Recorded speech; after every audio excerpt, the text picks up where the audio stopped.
Janasena party మత్స్యకార విభాగ chairman భూమి నాయకర్ గారికి, స్థానిక జనసేన పార్టీ ఇన్ఛార్జీలు కాకినాడ రూరల్ నుంచి నానాజీ గారు, కాకినాడ పట్టణం నుంచి ముత్తా శశిధర్ గారు ఈ కార్యక్రమం ఆలోచించి జిల్లా వ్యాప్తంగా ఒక మంచి సందేశం ఇద్దాం, మత్స్యకారులు జరుగుతున్న అన్యాయం గురించి ఒక చక్కటి కార్యక్రమం ఏర్పాటు చేద్దామని ఆహ్వానించినందుకు ముందుగా మా జిల్లా అధ్యక్షులు దుర్గేష్ గారికి మనస్ఫూర్తిగా జనసేన పార్టీ తరఫున ఆయనకి ధన్యవాదాలు తెలుపుకుంటూ, అనేక మంది నాయకులు తూర్పుగోదావరి జిల్లా నుంచి, పశ్చిమ గోదావరి జిల్లా నుంచి, కృష్ణా జిల్లా నుంచి కూడా ఇక్కడ విచ్చేసిన జిల్లా అధ్యక్షులు, మత్స్యకార విభాగం కమిటీలో ఉన్న సభ్యులు, వివిధ నియోజకవర్గాలకు ఉన్న ఇన్ఛార్జీలు, పట్టణ కమిటీ అధ్యక్షులు అశోక్ గారికి, అదేవిధంగా వివిధ మండలాలకి ఉన్న అధ్యక్షులందరినీ కూడా జనసేన పార్టీ తరఫున, పార్టీ అధ్యక్షులు పవన్ కళ్యాణ్ గారి తరఫున మిమ్మల్ని అందరినీ కూడా ఈరోజు స్వాగతిస్తూ అభినందిస్తున్నాను. సంవత్సరం క్రితం సూర్యారావుపేట నుంచి ఒక మంచి పాదయాత్ర, ఆ రోజున మత్స్యకార సమస్యల గురించి తెలుసుకుందాం. పవన్ కళ్యాణ్ గారు గతంలో ఏ విధంగా పోరాట యాత్ర చేసినప్పుడు గంగమ్మ తల్లికి ఆయన పూజలు చేసి ఆ రోజు ప్రారంభించారో, మనం కూడా ఈ సందర్భంలో మత్స్యకార సోదరులకు జరుగుతున్న అన్యాయం గురించి, తీర ప్రాంతాల్లో ఉన్న ఈ గ్రామాల్లో ఏ మాత్రం కూడా మౌలిక సదుపాయాలు ప్రభుత్వం కల్పించలేకపోయిందని దానిపైన మేము గ్రామం తిరుగుదామని ప్రయత్నం చేస్తే, నర్సాపురంలో జరిగిన బహిరంగ సభకు చేరే లోపే మాకు అర్థమైంది, ఈ జగనన్న పోవాలి, పవనన్న పాలన రావాలని మన మత్స్యకారులందరూ కూడా కోరుకుంటూ ఉన్నారు. ఎంతో ఆవేదనతోటి సంవత్సరాల క్రితమే రాష్ట్రంలో జరుగుతున్న పరిస్థితులు మాకు అర్థమైనాయి. ఎక్కడ చూసినా ఆందోళన, మహిళలు ప్రత్యేకంగా పాపం భర్తలు వలసలకు వెళ్ళిపోయి గుజరాత్ లాంటి రాష్ట్రానికి వెళ్ళి వాళ్ళు కష్టపడుతుంటే, స్థానికంగా ప్రభుత్వం నుంచి మాత్రం ఏ విధంగా కూడా వాళ్ళకి సరైన రీతిలో మౌలిక సదుపాయాలు కానివ్వండి, సంక్షేమం కానివ్వండి కల్పించలేదు. సంక్షేమం అని బూటకం బటన్ నొక్కుతున్న ఈ జగన్ రెడ్డి గారు ఈ రోజు ఆయనకి దమ్ముంటే ఈ ప్రాంతాల్లో వచ్చి ఆయన కూడా పాదయాత్ర చేయాలి, మత్స్యకార గ్రామాన్ని సందర్శించాలి. ఎందుకంటే వాళ్ళకి నైతిక విలువలు లేవు కాబట్టి, ఇచ్చిన మాట నిలబెట్టుకోలేకపోయారు కాబట్టి వేల మంది పోలీసులతో వాళ్ళు ఆ గ్రామాల్లో పర్యటించడానికి కూడా ఈరోజు వాళ్ళకి అర్హత లేదు, దమ్ము లేదు. ఇందాక నేను పాదయాత్ర చేస్తున్నప్పుడు మా నాయకులతో పాటు చాలామంది యువకులు వాళ్ళ ఆవేదన వ్యక్తపరిచారు. ఎందుకు మనం ఉపాధి కల్పించలేకపోతున్నాం, ఎందుకు కనీసం డీజిల్ సబ్సిడీ అందరికి అందడం లేదు. ఆశ్చర్యం ఏంటంటే, ఈ మహానుభావుడు ఇచ్చేది 9 రూపాయల లీటర్కి, పొరుగు రాష్ట్రాల్లో తెలంగాణలో మనకన్నా 10 రూపాయలు తక్కువే ఉంది అక్కడ లీటర్ కానీ, డీజిల్ కానీ, పెట్రోల్ కానీ. అయినా కానీ 9 రూపాయలు సబ్సిడీ ఇస్తున్నాం అని చెప్పి ఇక్కడ బంకులు మూయిపించేశాడు ఈ ఎమ్మెల్యే గారు. ఇది వాస్తవం కాదా? ఈరోజు మత్స్యకార సోదరుల కోసం శశిధర్ గారు కానీ, నానాజీ గారు కానీ, కాకినాడ పట్టణంలో మేము చేస్తున్న కార్యక్రమాల్లో ముఖ్యంగా ప్రధానమైన సమస్య మేము గుర్తించింది. ఈ రోజున 10,000 రూపాయలు మత్స్యకార భరోసా పథకం కింద ఇస్తామని చెప్పి, ఎప్పుడైతే మత్స్యకారులు సముద్రం తీరానికి వెళ్ళి వేటకు వెళ్ళకూడదో ఆ 2 నెలల కోసం 10,000 రూపాయలు ఇస్తామని జగన్మోహన్ రెడ్డి గారు గతంలో ప్రకటించి ముఖ్యమంత్రి అయిన తర్వాత చేతులు దులుపుకున్నారు. ఎంతమందికి ఈ రోజున ఆ పథకం కింద వాళ్ళకి లబ్ధాల కింద గుర్తించారు చెప్పానండి. ఒక్క తూర్పుగోదావరి జిల్లాలోనే కేవలం వాళ్ళు గుర్తించింది 22,000 మందికే. 22,000 మంది మత్స్యకారులు ఉన్నారు తూర్పుగోదావరి జిల్లాలో. దానికి అర్హత ఉన్న వాళ్ళు అని అంటే మేమే ఆశ్చర్యపోయాం. లక్షలాది మంది పాపం ఈరోజు సముద్రంలోకి వాళ్ళ కుటుంబాలను ఆదుకోవడానికి కోసం, బిడ్డలు చదివించుకోవడానికి కోసం వాళ్ళు చేస్తున్న ప్రయత్నాన్ని ఈ ప్రభుత్వం పూర్తి స్థాయిలో ఎండగట్టింది. నిజాయితీ ఎక్కడుంది మీలో? ఎందుకు ఇన్ని ఆంక్షలు విధించారు? మీరు ఆ రోజు 10,000 రూపాయలు ప్రకటించినప్పుడు 300 యూనిట్లు కరెంటు కాలుష్యం ఇవ్వని చెప్పారా మీరు? సమాధానం చెప్పానండి ముఖ్యమంత్రి. ఈ రోజున అమ్మ ఒడికి మీ బిడ్డల కోసం, చదువు కోసం ఇస్తున్న నిధులు మీ కుటుంబానికి ఇస్తుంటే దీనికి మీకు అర్హత లేదని ఆ రోజు చెప్పాడా ఈ ముఖ్యమంత్రి? ఎందుకు ఈ విధంగా మోసం చేస్తున్నాడు? ఇళ్ల స్థలాల గురించి గతంలో చెప్పారు ముత్తా గోపాలకృష్ణ గారు. ఆ రోజున ప్రభుత్వంలో ఉన్న నిబంధనల మేరకు చక్కగా ఆలోచించి మంచి కాలనీ ఏర్పాటు చేయాలి. వాళ్ళు పాపం వేటకు వెళ్ళి వచ్చిన తర్వాత వాళ్ళు అక్కడ చిన్న చిన్న కార్యక్రమాలు చేసుకోవడానికి, చేపలు అమ్ముకోవడానికి వాళ్ళకి కొంచెం అధికంగా భూమి ఉంటే బాగుంటుందని ఆ రోజున 100 గజాల నుంచి 300 గజాల వరకు ఆయన ఇప్పించగలిగితే ఈ రోజున టిడ్కో గృహాలు కూడా తాళాలు ఇవ్వలేదు. ఇప్పుడే ఒక మహిళ నాతో పాటు నడుస్తూ వచ్చి ఆమె చెప్పిన మాట ఏంటంటే, సమస్య ఏంటి చెప్పమ్మా అంటే, తాళాలు ఇస్తున్నారు, ఇప్పుడు తాళం కూడా ఇవ్వలేదు, తిప్పుతా ఉన్నారు మమ్మల్ని అని చెప్పారు. మౌలిక సదుపాయాలు ఎక్కడున్నాయి చెప్పండి? చెత్త పన్ను మాత్రం వేస్తున్నారు. సూర్యారావుపేట నుంచి ఆ రోజు బయలుదేరి శశిధర్ గారి కాన్స్టిట్యున్సీలో చేరగానే ఒక మహిళ ఇంటి ముందు ఇదే కమిషనర్ ఆ రోజున ఇంటి ముందు చెత్త తీసుకెళ్ళి 100 రూపాయలు ఆమె కట్టలేదని చెప్పి ఇబ్బంది పెట్టారు. ఒక మాట చెప్పాలంటే, రాష్ట్రంలో కౌలు రైతుల పరిస్థితి ఎట్లా ఉందో అదేవిధంగా ఈరోజు మత్స్యకారుల పరిస్థితి ఉంది. దయనీయమైన పరిస్థితి. ప్రభుత్వం నుంచి ఆదుకునే నాదుడు లేడు, ఆలోచించే వ్యక్తి లేడు, సంబంధించిన పథకాలు కూడా చేర్పించలేకపోతున్నారు వీళ్ళు. పవన్ కళ్యాణ్ గారు ఏ విధంగా ఆదర్శవంతంగా నిలబడి ఏ రాజకీయ నాయకుడు చేయని కార్యక్రమం కౌలు రైతుల కోసం ఆ రోజు నిలబడి ఆయన ప్రతి కుటుంబానికి 1,00,000 రూపాయలు ఆర్థిక సాయం ఇద్దాం, ఎవరైతే పాపం ప్రభుత్వం నుంచి నష్టపోయి ప్రభుత్వం ఆదుకోలేని పరిస్థితుల్లో ఆత్మహత్య చేసుకుని చనిపోయారో పాపం వాళ్ళకి 1,00,000 రూపాయలు ఇద్దాం అని చెప్పి కౌలు రైతుల సమస్య గుర్తించారు. మత్స్యకారుల సమస్య కూడా ఆ విధంగానే ఉంది. మొన్న శ్రీకాకుళంలో ఆ రోజున రణస్థలంలో మేము ఏర్పాటు చేసిన మీటింగ్లో కూడా ఎంతోమంది యువకులు ఒరిస్సా నుంచి ప్రయాణం చేసి మరీ వచ్చారు ఆ మీటింగ్కి. వాళ్ళ ఆవేదన వింటుంటే చాలా బాధ కలిగించింది.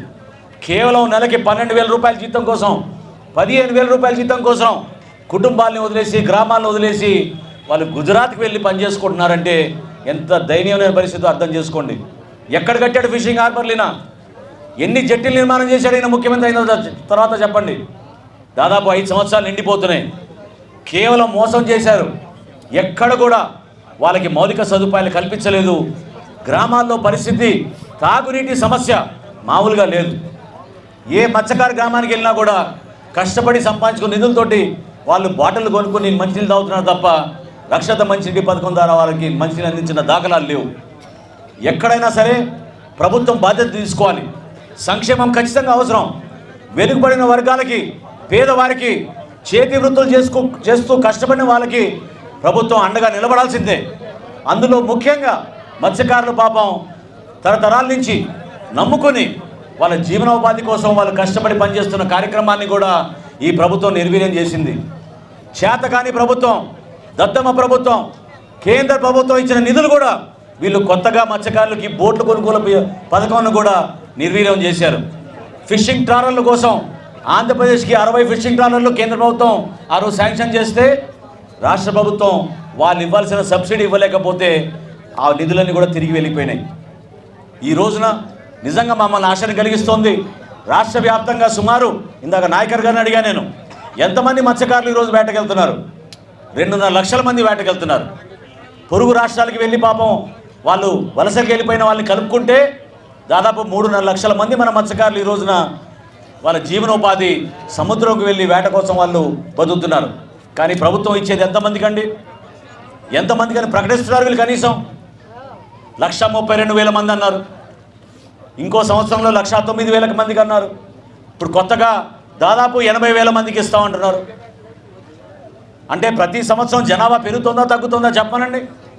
ఎందుకు ఈ విధంగా ఆంక్షలు విధించి కనీసం 100 కోట్ల రూపాయలు మత్స్యకారుల కోసం, వాళ్ళ సంక్షేమం కోసం ఈ ప్రభుత్వం ఎందుకు ఈ 2 నెలల కోసం ఖర్చు పెట్టలేకపోతుందో చెప్పండి.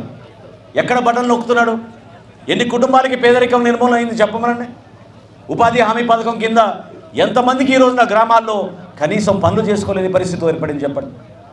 ఒక్క రోడ్డు వేయలేని ముఖ్యమంత్రి మత్స్యకారుల గురించి మాట్లాడతాడు ఈ రోజున. హడావుడిగా ఎన్నికలు వస్తున్నాయని చెప్పి ఇప్పుడు 2 కొత్త పోర్టులకి శంకుస్థాపన చేయబోతున్నాడు. మొన్న చూశారు మీరు ఏ విధంగా కొత్త పేరు పెట్టి శ్రీకాకుళంలో ఒక పోర్టు నిర్మాణం కోసం శంకుస్థాపన చేశాడు. మీకు తెలియాలి. నిర్వాసితుల గురించి ఎవరైనా మాట్లాడారా? ఎవరైతే పాపం వాళ్ళ భూములు కోల్పోయి మత్స్యకారులు వాళ్ళు కోరుకునేది ఏంటి? పెద్ద పెద్ద పోర్టులు కాదు, ఫిషింగ్ హార్బర్లు, జట్టీలు కోరుకుంటున్నారు. వాళ్ళు ఏమైపోయింది ఆ సమస్య గురించి? ఎందుకు పెద్ద పెద్ద పోర్టులు ఏర్పాటు చేసి మీ జేబులు మీరు నింపుకుంటున్నారు జగన్ రెడ్డి గారు? మత్స్యకారుల కోసం న్యాయం జరిగే విధంగా వాళ్ళకి సబ్సిడీ కానివ్వండి, డీజిల్ సబ్సిడీ కానివ్వండి, వాళ్ళకి ఇవ్వాల్సిన సంక్షేమం కానివ్వండి, ఎందుకు మీరు అందించలేకపోయారు? ప్రతి గ్రామంలో కూడా ఈ రోజున ఒక ఆందోళనకరమైన పరిస్థితి. అందరూ కూడా ఎంతో ఆందోళనతోటి, బాధతోటి ఒక కార్యక్రమంలో పాల్గొనాలంటే ఎక్కడ చూసినా కూడా వాళ్ళందరూ కూడా కోరేది కనీసం ప్రభుత్వం నుంచి ఆ 10,000 రూపాయలు ఆర్థిక సాయం ఆ హాలిడే కోసం మత్స్యకారుల కోసం ఇవ్వాల్సిన కార్యక్రమం రావాలని వాళ్ళందరూ కూడా కోరుకుంటానే ఉన్నారు.